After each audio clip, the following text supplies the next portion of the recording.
नमस्कार दोस्तों, बहुत बहुत स्वागत है आपका अंक दृष्टांत के पहले एपिसोड में। मेरे साथ है एक जानी मानी वास्तुकार और अंकशास्त्री मनीषा सेठी जी।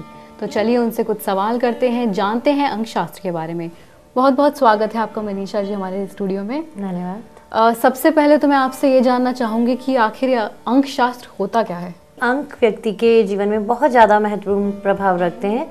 जैसा कि अंक जो है, you are born with a date of birth, आप पैदा होते हैं तो आप एक अंक के साथ स्पेसिफिकेशन आपको दिया जाता है, ये इस व्यक्ति का अंक है। और उसकी पूरी जीवन यात्रा जो है एक अंक पे ही जाके समाप्त होती है। तो समझने वाला विषय ये है कि हमारे लिए कौन से अंक महत्वपूर्ण हैं और कौन से नहीं, किन अंकों से हमें फ़ायदा हो सकता है और किन से नहीं। अगर व्यक्ति को ये समझ में आ जाए तो उसको अपने जीवन का पूरा ज्योतिष समझ में आ जाता है। मतलब अगर हम फोकस करें अंकों पे, तो अंकों के अंदर ही हमारे जीवन की सारी कहानी छुपी है। तो ये बताइए कि जैसे डेट ऑफ बर्थ हुआ और नाम हुआ, इसके अलावा ऐसे कौन कौन से तथ्य होते हैं हमारे लाइफ के जो कि इन्फ्लुएंस करते हैं हमें? देखिए, अगर हम ध्यान देना तो हमारी सारी चीज़ें नंबर्स पर टिकी हुई हैं। जैसे व्यक्ति का डेट ऑफ बर्थ है, डेट ऑफ मैरिज है, और उसके जो भी उसके जीवन में उत्सव हैं या जो निराशा के पल हैं, सभी अंकों से जुड़े हुए हैं। दूसरी बात कि जैसे व्यक्ति के घर का अंक है, लोगों को आज तक ये नहीं, जैसे हमने देखा है कि लोग घर में रहते हैं मगर उनको ये नहीं पता होता है कि घर का अंक भी उन पे कितना प्रभाव डाल रहा है। लेकिन उस केस में क्या है, वो अपने घर के अंक नहीं बदल सकते, तो वहाँ वो मतलब पॉजिटिविटी क्रिएट करने के लिए उस घर की अंक शास्त्री द्वारा वास्तु न्यूमरोलॉजी भी करा सकते हैं, जिससे कि उनको पॉजिटिव वाइब्स मिलें। जैसे सपोज व्यक्ति का अंक है 8 और वो 8 नंबर के ही घर में रह रहा है, घर का एड्रेस सपोज है 404 या समथिंग एडिंग टू 8 26 या कुछ भी, जो कि सम अंक बन के 8 जा रहा है। तो उस व्यक्ति को ये ध्यान देना होगा कि मैं इस अंक में कितना मुझे अच्छे प्रभाव हैं और कितने दुष्प्रभाव हैं।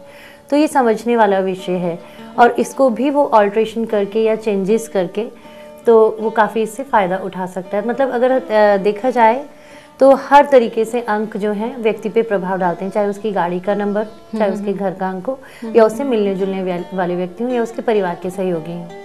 तो मतलब अंक में बदलाव लाकर हम अपने लाइफ को बेटर कर सकते हैं। बिल्कुल। जैसे कई दफ़े हमने देखा है कि व्यक्ति जो है वो जैसे सपोज 1 नंबर है उसका, 1 10 19 28 जो है उसका अपना तिथि है, लेकिन उस व्यक्ति को हमने देखा है, जनरली कहा जाता है कि ये पहला सूर्य का अंक है। तो इसमें आने वाले व्यक्तियों के स्वभाव में तेजी होती है और कर्मयोगी होते हैं और कम्युनिकेशन में बहुत बेटर होते हैं। लेकिन ऑन रिसर्च बेसिस ये देखा गया है कि व्यक्ति का कई दफ़े नाम ऐसा होता है, उसको अवेयरनेस नहीं होती है, वो सोचता है मैं हूँ तो नंबर 1, मगर मैं नंबर 1 कहीं क्यों नहीं हो रहा हूँ। तो अगर हम गौर करें तो उस व्यक्ति का जो नाम है, और अगर उसको कैलकुलेट करते हैं तो हमने देखा है कि उसके अंक के ही इतने नेगेटिव प्रभाव हैं कि उसको वो आगे नहीं बढ़ने दे रहे। तो इन दैट केस हम उसको मॉडिफाई करके और उसके लकी अंक पे ला करके उसके जीवन में हम पॉजिटिविटी क्रिएट कर सकते हैं। ये तो आपने काफ़ी अच्छी बात बताई। इसके साथ ये बताइए कि क्या हम अपना नंबर जो है खुद कैलकुलेट कर सकते हैं? देखिए, इसमें ये कैलकुलेट करना थोड़ा टफ है व्यक्ति विशेष के लिए, लेकिन हाँ, व्यक्ति इतना अपने बारे में समझ सकता है कि मैं, जैसे मेरा तिथि पे अंक क्या आ रहा है। जैसे सपोज 1 नंबर का व्यक्ति है तो उसका जो टोटल अंक है उसके लिए लकी जो है 1 है, यानी कि 1 10 19 28 वाले जो व्यक्ति हैं वो 1 नंबर अपने आप को समझें। तो 1 नंबर का व्यक्ति है और उसका मंथ क्या है ये भी मैटर करता है। तो स्पेलिंग्स ऑफ द नेम वो क्या आने चाहिए ये वो इतने इजीली कैलकुलेट नहीं कर पाएगा। वो एक मोटी सी बात समझ सकता है कि उसको 1 नंबर में सारे कार्य करने हैं। जहाँ तक alteration of his name spellings हैं वो किसी अच्छे जानकार से कराए तो ही उचित होगा उसके लिए। लेकिन नंबर तो एक व्यक्ति का हाँ, एक ही वो इतना कर सकता है कि वो ये देख सकता है कि मैं 1 नंबर हूँ, या अगर वो 10 नंबर है तो भी उसको ये पता होना चाहिए कि मैं 1 नंबर ही हूँ। उसको मतलब टोटल कैलकुलेशन पे लाना है अपना अंक, और उसी पे उस व्यक्ति का नाम का अंक भी होना चाहिए। जैसे ये बहुत ही मतलब इतना इजी नहीं है कैलकुलेट करना। सपोज व्यक्ति का नाम है मनीष और उसका अंक है 1, तो M का जो अल्फ़ाबेट है वो बनाता है 4। सिर्फ हिज्जे नहीं जोड़ने हैं उसको, सिर्फ अल्फ़ाबेटिकल ऑर्डर्स नहीं जोड़ने हैं उसको, विद सरनेम और मिडिल नेम भी वो क्या ऐड करता है, वो सारी चीज़ें कैलकुलेट करने वाली हैं। और वो उसके मिडिल मंथ, जिस मंथ में वो पैदा हुआ है, उससे भी उसको पता होना चाहिए कि हमने उससे मैच किया है, क्योंकि जो व्यक्ति का जो महीना होता है जिसमें वो जन्म लेता है वो भी उसके लिए बहुत प्रभावशाली होता है। उसी से व्यक्ति के जीवन के सारे रहस्य जाने जा सकते हैं। तो ये गूढ़ साइंस है। तो इसके लिए अगर किसी विशेषज्ञ की सलाह ली जाए तो बेटर होगा। प्लैनेट्स का भी इस पर फर्क पड़ता है? बिल्कुल, जैसे कि 1 नंबर है तो अगर लेकिन उसका प्लैनेटरी पोजीशन सपोज हाथ में, ये सब चीज़ें देखने वाली हैं। अंकों के साथ साथ हम हाथों की भी स्टडी करते हैं। अगर उसका सन का पोजीशन नेगेटिव में जा रहा है तो हम कोशिश करते हैं उस व्यक्ति को सन के अंक पे लेकर के आए। तो ये सारी चीज़ें रिसर्च पर बेस्ड है। आपका हाथ भी देखा जाता है और अंक भी देखे जाते हैं, और जब ये दोनों चीज़ें मैच हो जाती हैं तो एक करिज्मेटिक वाइब्रेशन पैदा होती है, तो व्यक्ति उसका लाभ उठा सकता है। और ये बहुत ही शॉर्टकट वे है मतलब नेगेटिविटी को कम करने का। इंस्टेड ऑफ डूइंग वेरियस उपाय, जैसे कि लोग बताते हैं आप इस चीज़ का दान करिए, ये करिए, वो करिए, लेकिन हमने देखा है कि नाम में ही चेंजेस लाने से और घरों के भी वास्तु के हिसाब से अंक रखने से या नाम रखने से, जैसे 26 नंबर है किसी के घर का, 8 है, लेकिन उसने देखा वो उस घर में जब से गया है वो नीचे नीचे नीचे आ रहा है, तो उस अंक को भी हम बैलेंस कर सकते हैं। उस व्यक्ति के डेट ऑफ बर्थ से मैच करके उस घर का एक नाम रख सकते हैं। जैसे सपोज वास्तु कुंज हमने एक नाम रखा घर का, या मधुर कुंज, या कि गणपति विला रखा, तो लोगों को देखने में लगेगा कि ईश्वरीय शक्ति पे रखी हुई कोई वाइब्रेशन क्रिएट की है, मगर एक्चुअली में वो क्या है, एक अंक शास्त्री ने उस अंक को बदला है, 26 में कुछ प्लस किया है, लेकिन प्लस वो किया है जो उसके ओनर को सूट करता है अंक। तो ये सारी चीज़ें मतलब स्टडी करके इनको चेंज किया जा सकता है।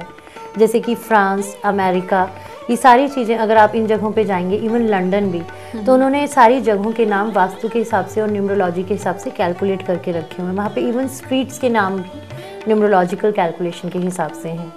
मतलब कि वास्तु जो है वो इन्फ्लुएंस करता है, बिल्कुल, वाइब्रेशंस चेंज हो जाते हैं। जैसे ही हम उसके अंक के प्रभाव को पॉजिटिव करते हैं, वहाँ वाइब्रेशंस चेंज हो जाती हैं। तो मनीषा जी ये बताइए कि न्यूमरोलॉजी जो है कितने अंकों को मानती है? देखिए, पूरे यूनिवर्स में 1 से लेकर 9 तक के नंबर्स हैं। 9 पे आके सारे अंक रुक जाते हैं। 9 जो है हाईएस्ट अंक है, उससे ऊपर कोई भी प्लैनेटरी पोजीशन नहीं है। तो 1 से लेकर 9 के बीच में ही सारी गणना होती है। अगर आप देखते हैं, अगर आप 100 भी देखते हैं या 1000 भी देखते हैं, व्हाट इज दैट? 100 का मतलब है 1, 101 का मतलब है 2, 1 + 1 = 2। आप कितनी भी गणना कर लीजिए, अंक हमेशा 9 पे आके रुकता है। तो 9 से ऊपर कोई डिजिट नहीं है, और 0 को हम खाली 10 के बाद कैलकुलेट करते हैं, अदरवाइज नहीं कैलकुलेट करते हैं। ठीक है, मतलब अंक को अगर हम देखेंगे तो खाली 1 से लेकर 9 के बीच में देखेंगे। लेकिन अगर जैसे हम 0 को पावरफुल अंक तब मानते हैं, जैसे किसी 20 नंबर का व्यक्ति है तो उसके साथ 0 की पावर ऐड हो गई है। तो मतलब कुछ हमने देखा है कि ऐसे व्यक्तियों को प्लेटफॉर्म्स बने हुए जीवन में मिलते हैं। 0 मतलब उस तरीके से पावर देता है व्यक्तियों को। ठीक है, और अगर कोई व्यक्ति गणना करना चाहता है अपने नंबर की, तो वो कैसे करें? देखिए, जैसे 2 नंबर का व्यक्ति है और उसको अपना जानना है कि मतलब मेरा सपोज 1 नंबर हमने जैसे अभी एक्सप्लेन किया, 1, 10, 19, 28। सिमिलरली 2 नंबर का व्यक्ति है तो 11 अगर किसी की डेट ऑफ बर्थ है, 29 है, 20 है, 2 है, तो उसको ये समझना चाहिए कि मेरा जो स्टार्टिंग अंक है और जो पॉजिटिव अंक है वो 2 ही है। तो इसी तरीके से 3 है, 12 है, 21 है। न्यूमरोलॉजी 12 और 21 को 3 नंबर ही लेगी, 21 या 12 नहीं लेगी। तो इसी तरीके से हम देखेंगे, सारी कैलकुलेशंस हम करके देखें, जैसे 18 है, 27 है, तो वो 9 पे आता है अंक। और जैसे मैंने अभी आपको बताया कि उस व्यक्ति को ही समझना चाहिए कि उसके जीवन के प्रभाव में इसी अंक में चलेंगे। लेकिन जहाँ हम बात करते हैं 2, 4 और 8 नंबर के व्यक्तियों की, जैसे कि 4 नंबर का व्यक्ति है, 13 अंक है, 31 उसका डेट ऑफ बर्थ है, या 4 है, तो उसका जो अंक बनता है दैट इज़ 4 नंबर। और सिमिलरली 26 है, 17 है, तो वो बनता है 8 नंबर। उसको ये समझना चाहिए कि मेरा अंक 8 है। लेकिन यहाँ पे एक बाइफर्केशन है कि 4 और 8 नंबर का जो व्यक्ति है उसके लिए जो अंक है वो फेवरेबल नहीं है, उसको इनसे हट के काम करना है। अच्छा। तो मतलब ये सब हम एक्सप्लेन करते हैं, समझाते हैं व्यक्तियों को। बाकी सबको वही अंक फॉलो करने हैं। लेकिन जहाँ 2, 4, 8 नंबर के व्यक्ति हैं उन्हें जैसे 1, 3, 5, 7 अंकों का सहारा लेके चलना है, तो उनके लिए अच्छा रहेगा। मतलब अंकों को अगर आप देखें ना, तो ये विज्ञान इतना अच्छा है और इतना पॉजिटिव लोगों को बनाता है, इतने ईजी इफेक्ट्स लोगों को दिखाता है कि उससे वो व्यक्ति बहुत ज़्यादा फ़ायदा उठा सकता है। तो मनीषा जी, आपने हमें अंक विद्या के बारे में आज इतनी सारी जानकारी दी, उसके लिए बहुत बहुत शुक्रिया। तो दर्शकों, आज हमने मनीषा जी से जाना कि अंक विद्या क्या होती है और ये हमारी ज़िंदगी को कैसे कैसे प्रभावित कर सकती है। इसी चर्चा को अगले एपिसोड में आगे बढ़ाएंगे। तब तक के लिए धन्यवाद।